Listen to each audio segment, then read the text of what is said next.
In the name of the Father, and of the Son, and of the Holy Spirit. Amen.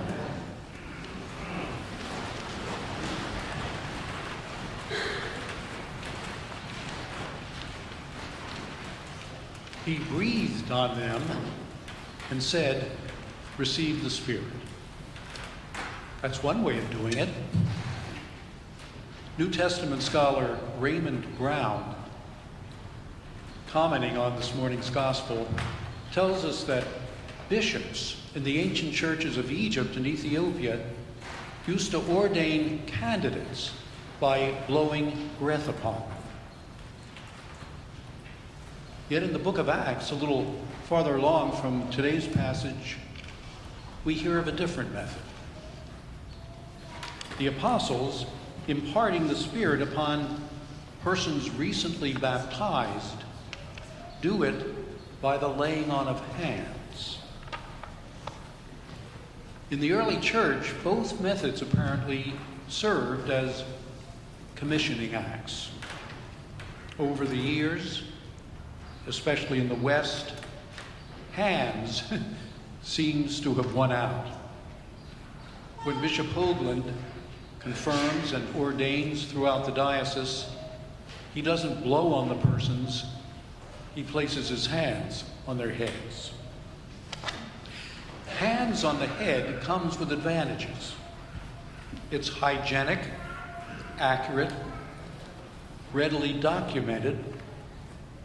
When breath is blown, we can't be quite sure if it's hit the target or not. And as everybody in the assembly has to be breathing to some extent, we can't be sure just whose breath has reached the intended. But we don't want to toss breath aside entirely. Not only according to John was it the method employed by the Lord, it complements hands in transmitting divine grace. Hands signifies sense of order, bringing sanity into chaos. Some mornings you and I may wake up feeling overwhelmed with tasks, errands to run, emails to send off, perhaps an aged parent to take to a spectrum appointment. We can't decide where to begin, and so we fidget. When that happens to me, the Spirit comes through the laying on of hands. An inner voice says, "Dickinson, think it through. Grab some paper, make a list, set priorities." Sometimes the Almighty enters our lives by clearing out our heads, empowering us to function rationally. When disasters strike, whether of natural or human origin, tornadoes in Alabama, mosque shootings in New Zealand, more recently, church bombings in Sri Lanka, divine aid comes first through the laying on of hands.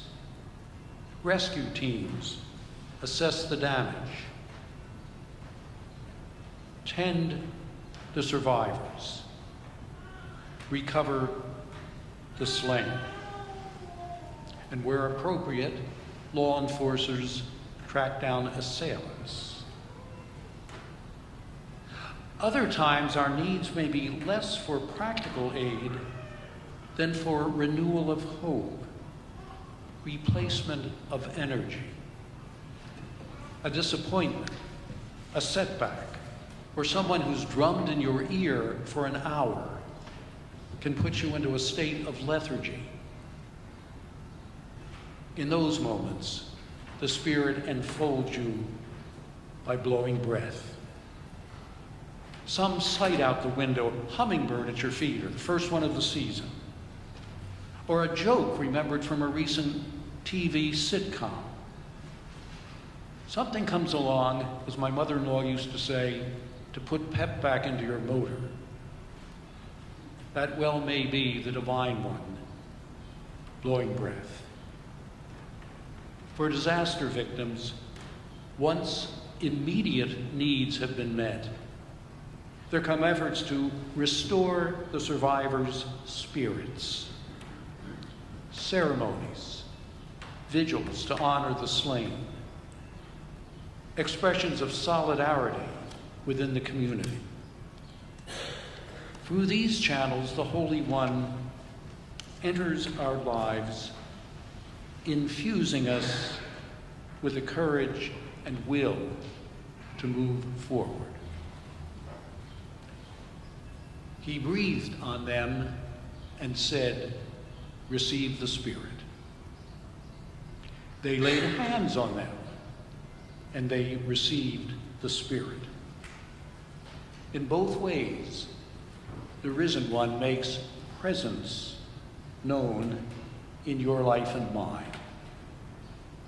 As we tag what is going on at the moment, be it confusion or hopelessness, we'll find the enrichment to carry on and bear witness.